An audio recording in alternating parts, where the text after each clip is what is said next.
History. Oh, maybe I'm here now in YouTube. Hopefully, you guys can see me. I am hoping that that is the case. Ah! So, anyway, of course, this is the pain free co parenting series. Today is day one. Hey, y'all, look, this is technology. I am learning. And some cool tools and everything, but now I am here so you guys can actually see me.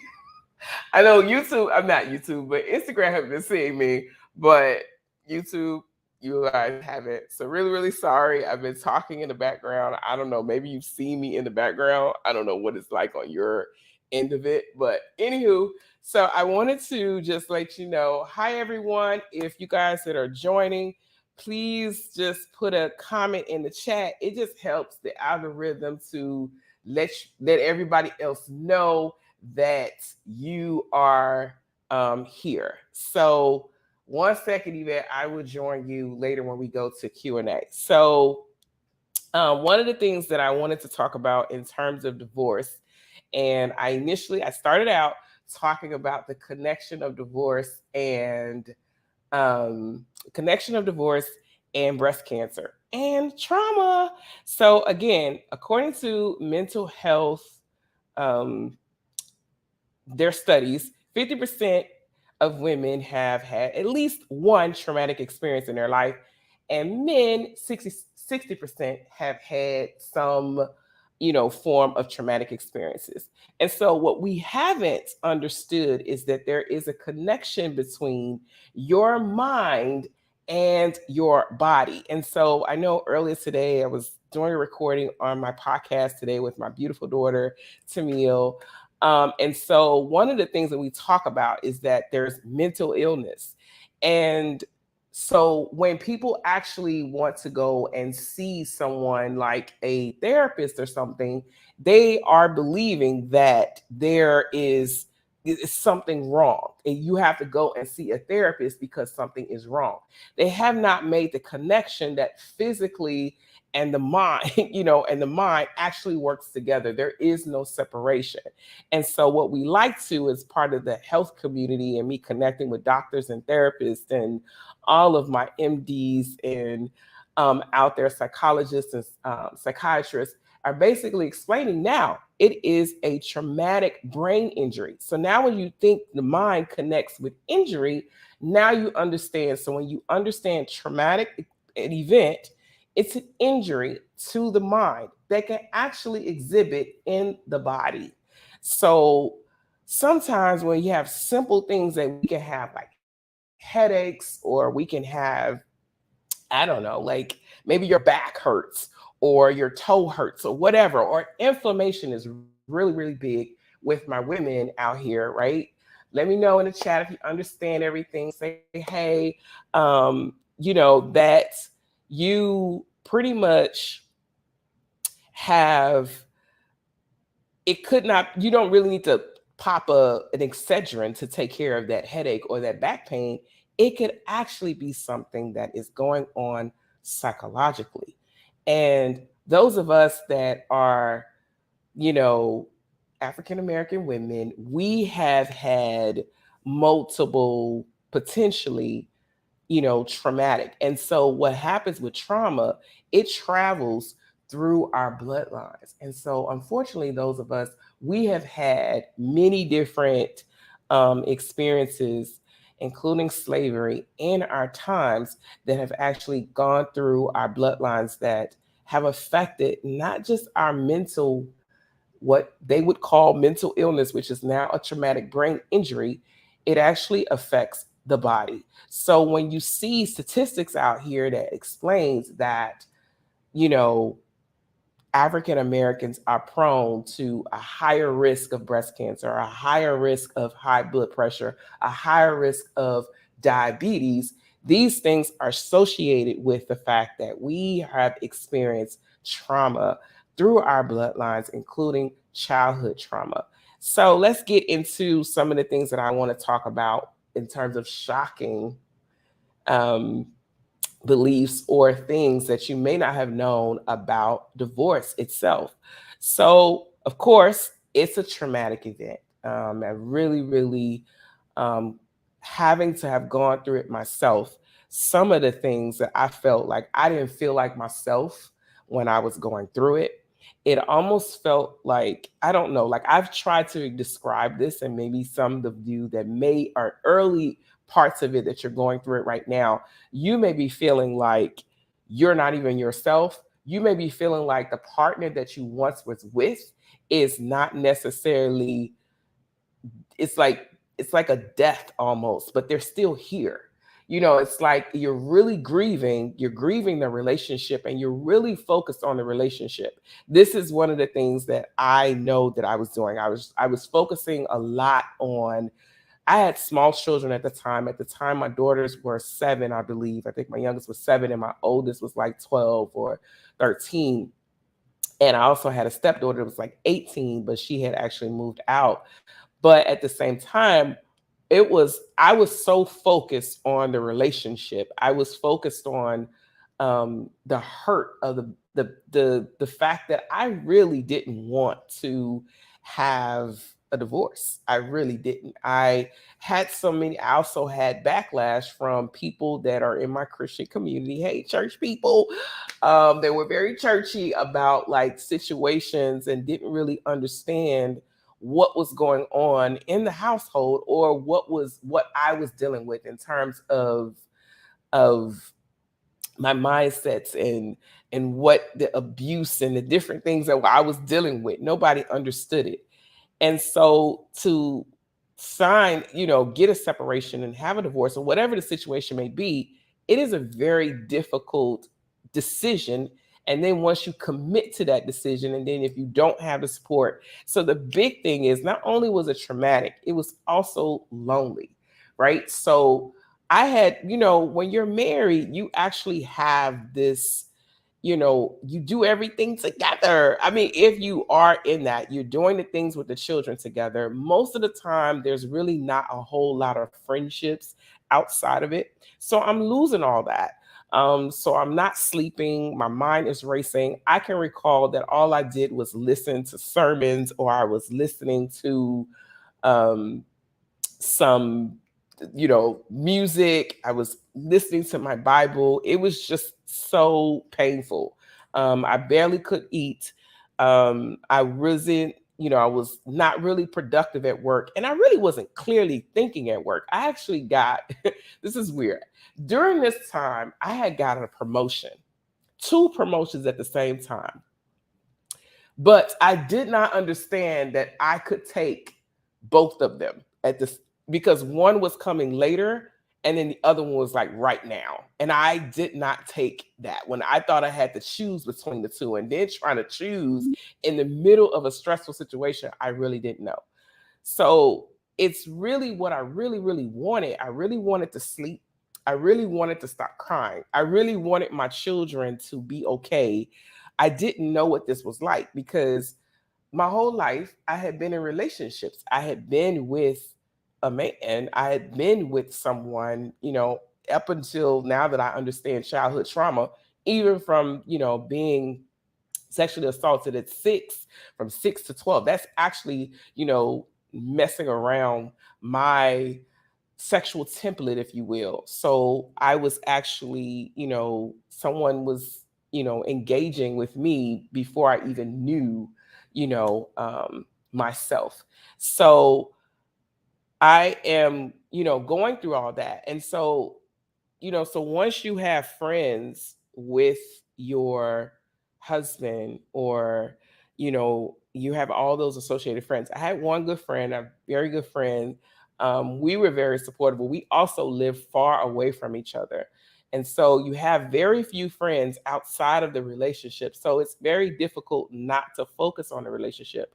But one of the things that I really want to encourage, because loneliness is really key.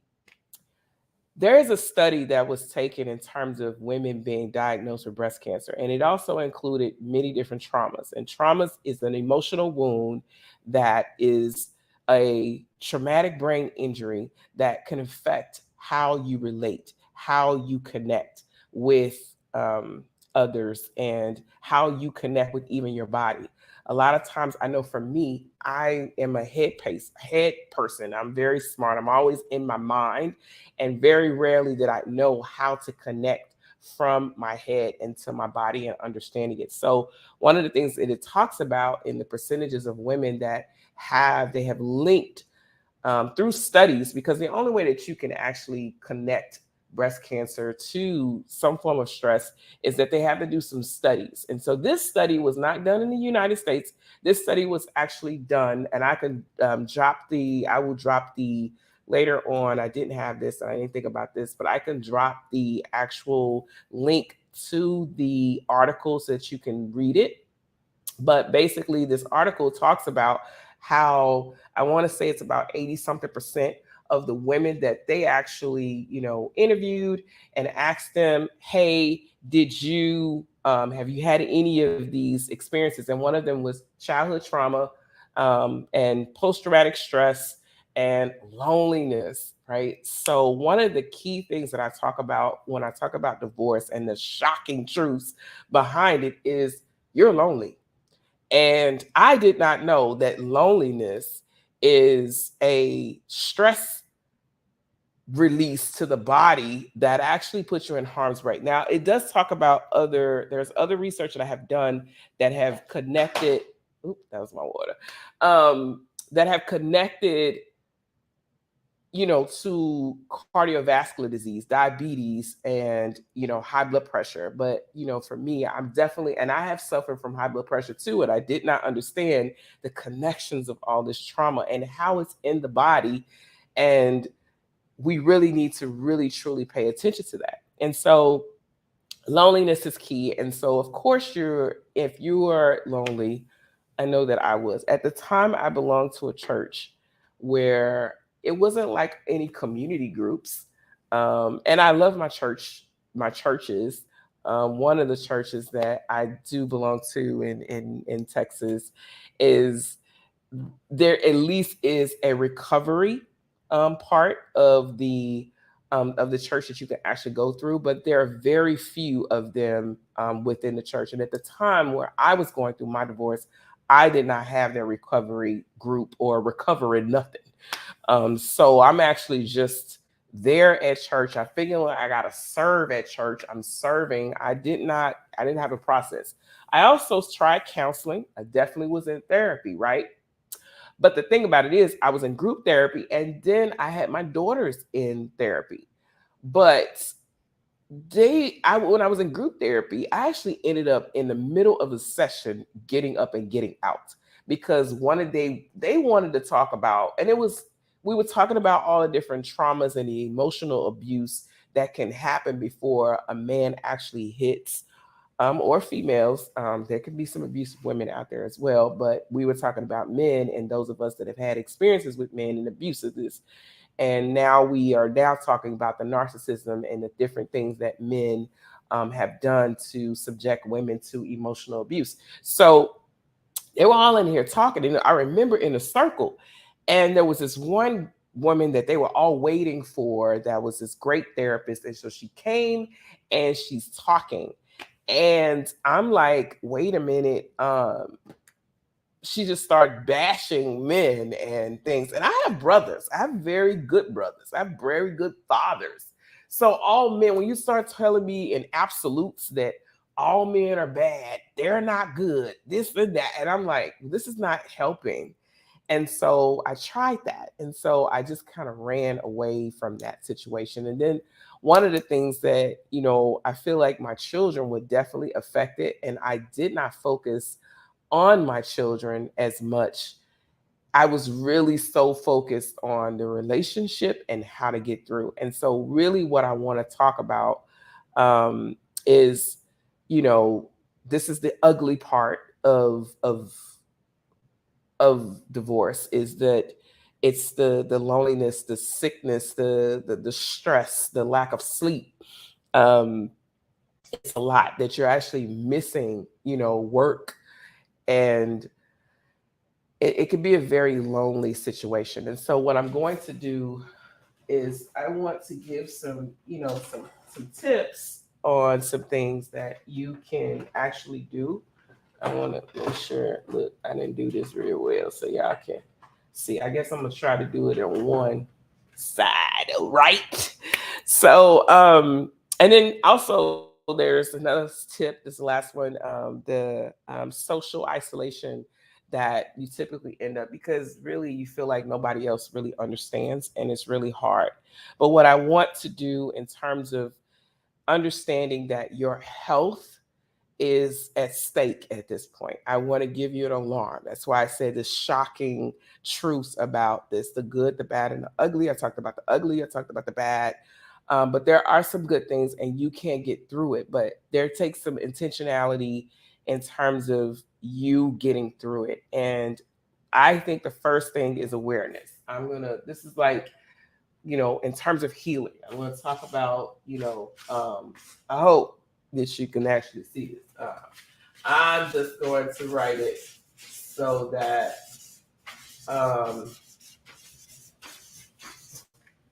think you can see a little bit of it. Okay, so for awareness, and my Instagram, I'm sorry, I just wrote awareness. So for awareness, it is so, so, so key. Once you, and it's not, I'm not talking about like awareness of like with just knowing something, but being intentional. I appreciate you guys joining because then now this is alarming the mind to get something different in its mind, changing, what the narrative in the mind is actually telling you, and then maybe focusing and shifting on you and how we can move forward. And first, that starts with awareness. Awareness is what I'm really, really, really preaching right now.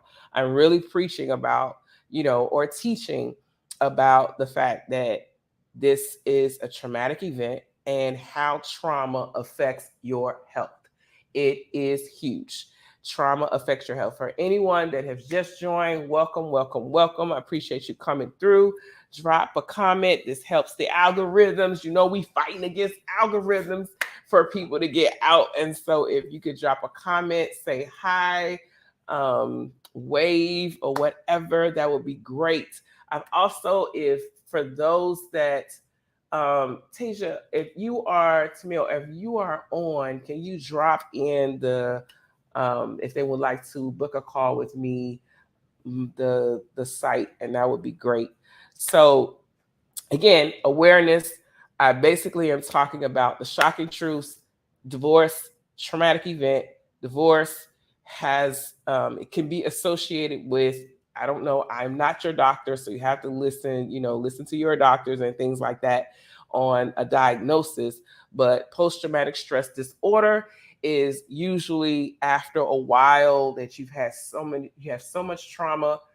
It's such a stress, it's such a chronic stress on your body, depending on your situation.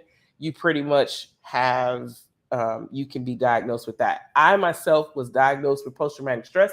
I was also diagnosed with complex post-traumatic stress. And complex post-traumatic stress is the fact that you just seen a whole lot of stress and you have had so much trauma. Traumatic brain injuries have been around my life. And so what I initially talked about was the fact that most of us, 50% of women, have had some traumatic event in our lives, or our men have had some form, then 60% of them have had some form of traumatic event. If you are African American, and especially if you are African American woman, we have been through a lot. And that's also through our generation, and trauma travels through the bloodline. And so, not just a bloodline, and we do deal with the fact that there is, I want to say like sicknesses, or we talk about a lot about spirits and generational curses and things like that. I just want to give it a little bit more plain so that you can understand that generationally these things come through our bloodline, and they not just affect us in the spiritual sense, which that can happen. It also affects us physically. And so any type of mental illness, which they should switch it to not mental illness, so that we can be welcome to understand and go and get the help, or just make therapy or correcting our minds and addressing the traumas in our lives, because now they are really called traumatic brain injuries. So that's pretty much my review. And so what I'm talking about now is, the three things. First, it's a traumatic event. Divorce is definitely is. The effects of your health is really, really crucial. One of the things that stress does to the body is that it breaks down the cells in the body. And so really when I explain, like cancer, or what I'm talking about, particularly breast cancer, that is built on hormones, like for myself, having to have had it initially at stage 0 and then ultimately at stage 4, 6 years after, is that, I really wasn't an emotional person. So that's going to be another thing that I talk about. So awareness is healing. And then I'm going to talk about the next one is authenticity. This is see. Okay, y'all know, Google and spell check, but when it's time for me to like write things out, sometimes I can, I know how to spell it, but Anywho, so authenticity. So authenticity, you actually being yourself actually also helps the body, right? So when you're going through a particular divorce, it's learning how to discover who you are, because we have a tendency, women, we have a tendency to really be loving and nurturing, and caring and loving, and it's in us. Now, they have actually advised, I've heard a lot of men, I don't want to bash our men, I know maybe you'll see this, but sometimes they have identified us or classified us as being emotional. Well, I don't agree with that. I agree that we have certain things that we're more connecting and more nurturing, but that doesn't mean that we are exclusively emotional and that emotional is an issue. Emotionals are Being emotional is not a problem. Not a problem at all. Okay, so if you want to be emotional, it is a blessing. And so, a lot of times, what we are going through since childhood, and even with our parents, your emotions connect to your humanity and who you are as a person. And so he made you in his own image. And so he himself, there are divine emotions in him. And I do believe that the reason why we are told to control our minds, we are told to bring our anxieties to God, is because he's the one that can get you in alignment. But if you are not connecting with your emotions, there's no way really you can really go to him and let him know the truth. We have these things in our mind of what we're supposed to say, little churchy ways of how we're supposed to be angry or whatever. But then the body, if you're not really expressing your real emotions or really who you are, then that in turn attacks the cells in your body and can break down the natural killing cells and can make you sick.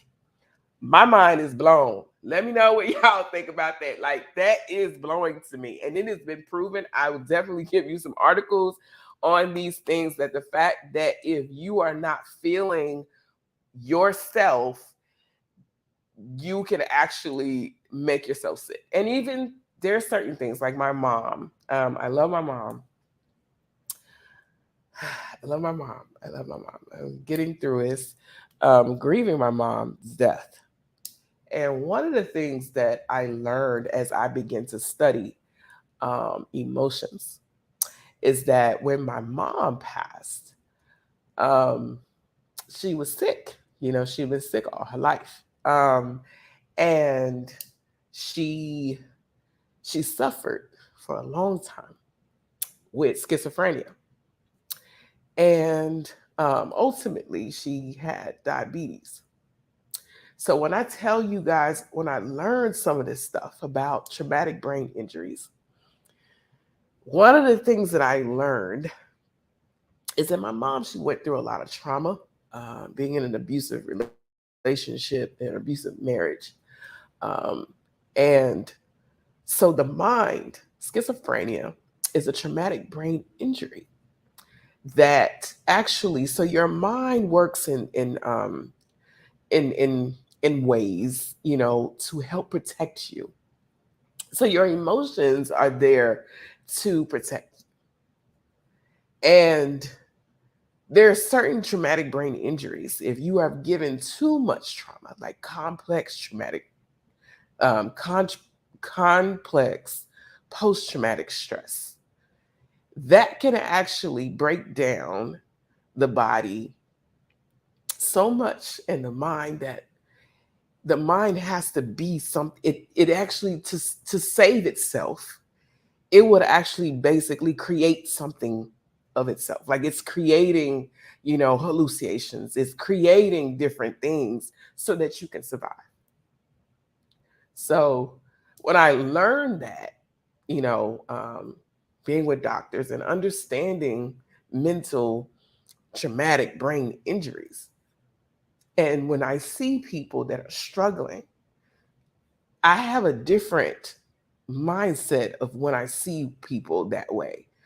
It's something happened along the way, and the mind has to come out of itself and not be itself in order to um, survive. So authenticity is very, very, very um, it's so vital to you being healthy and being whole and being you. And so in divorce, and if you're going through something, it's like you're having to fight who you are. And what I want to shift you from is shifting you from learning or being someone else or trying to be someone else. And so if you're here again, um, take a chat, say, I have a website there for you to book a call with me if you want to learn more about our products and services, on how to get to your health is your wealth. And that is very real. You can have a bunch of money, but if you're not emotionally healthy or anything, you can lose it in a zap. And even with breast cancer in this country, um, there is the percentage each year that there are 30% of the women, not black, white, and every last one of us, 30% of the women population every year is diagnosed with breast cancer.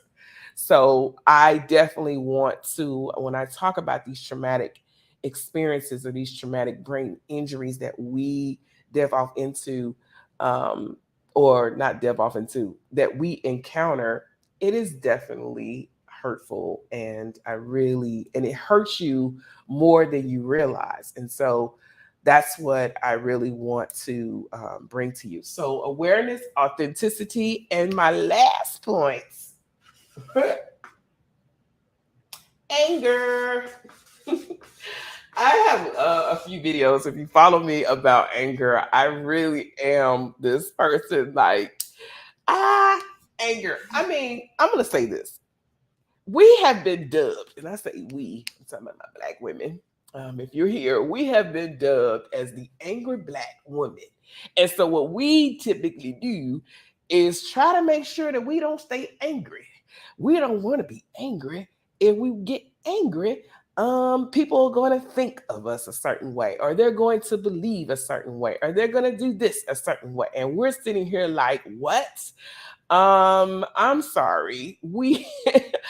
I'm like, I did not know the empowerment of anger. What I used to think anger was is what I see people display. Anger is not a behavior. I'm saying it again. Anger is not a behavior. It is not the reactions that we see. We have seen uncontrolled anger, meaning that people that have suppressed anger and repressed anger and then they blow up, then we associate that with anger. I have been guilty of this, frustrations. After a while, you just like, forget it.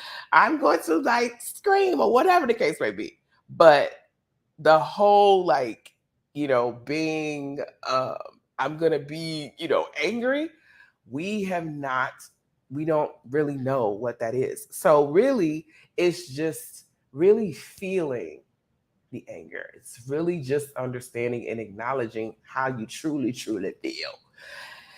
And it is an alarm for you to enforce boundaries. I struggled with boundaries. I struggled.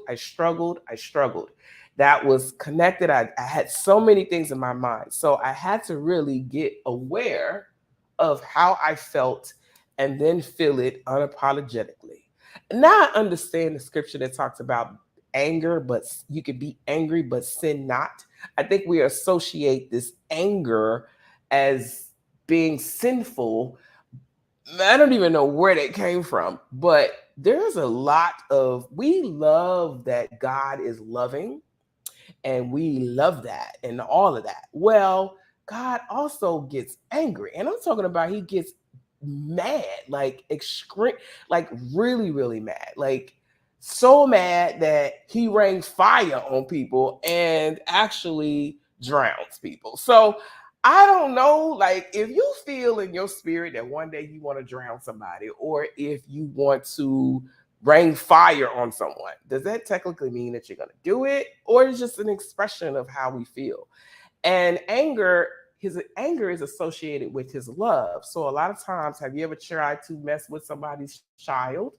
Like me, if you mess with my kid, I will, do some things to you, or or what, when it comes down to, for me being in law enforcement, right? So if I see, one of the things that I do not like is men that traffic, or people that traffic children, or you hurt or abuse people that cannot hit you back.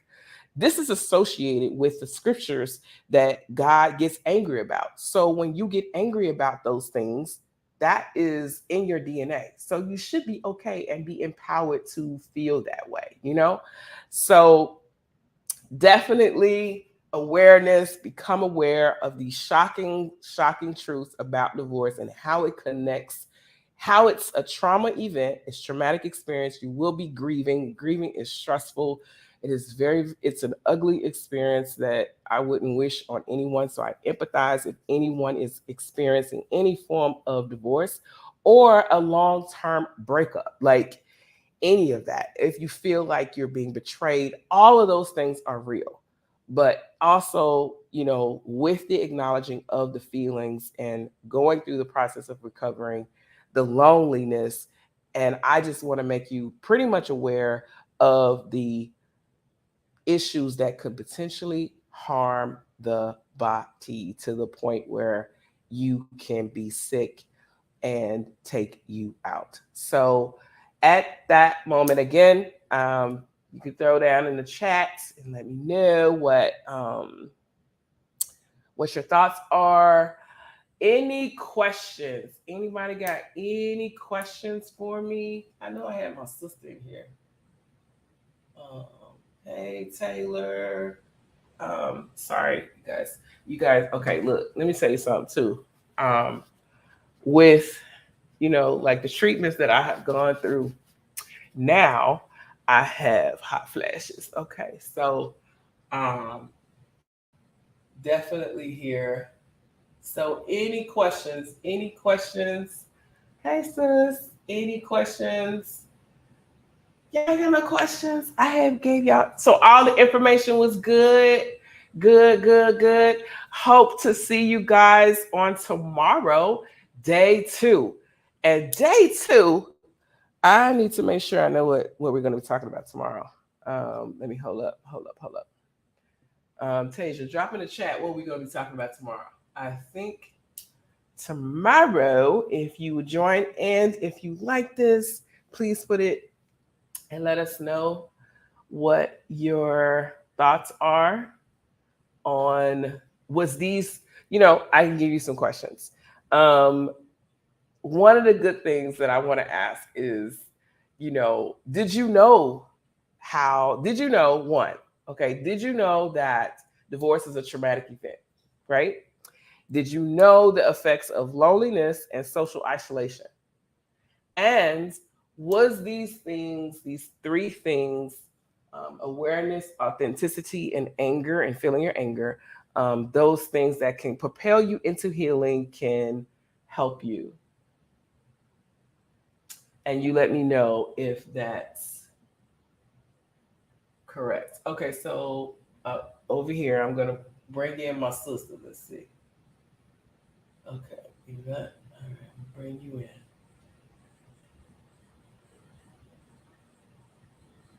I don't think it did. I don't think it did. I think it did. Yes, yes, yes, yes, yes. Love you too. Yes, divorce is like death. I definitely, definitely, yes. So if you want to get through it, this is one of the reasons why I'm definitely teaching about it and how it really truly affects the body. So we'll see you tomorrow, same time at 8:30 Eastern, 7:30 Central, and we'll get it started. So see you next time. Bye. Okay, wait. Tomorrow I'm going to talk about, oh, this is really key. Ooh. Um, your ex won't talk. Make your move. We're going to talk about some effective communication strategies tomorrow. So and how we can get through that. All right. So see you tomorrow. Bye, guys. Thanks for coming. Now look at me.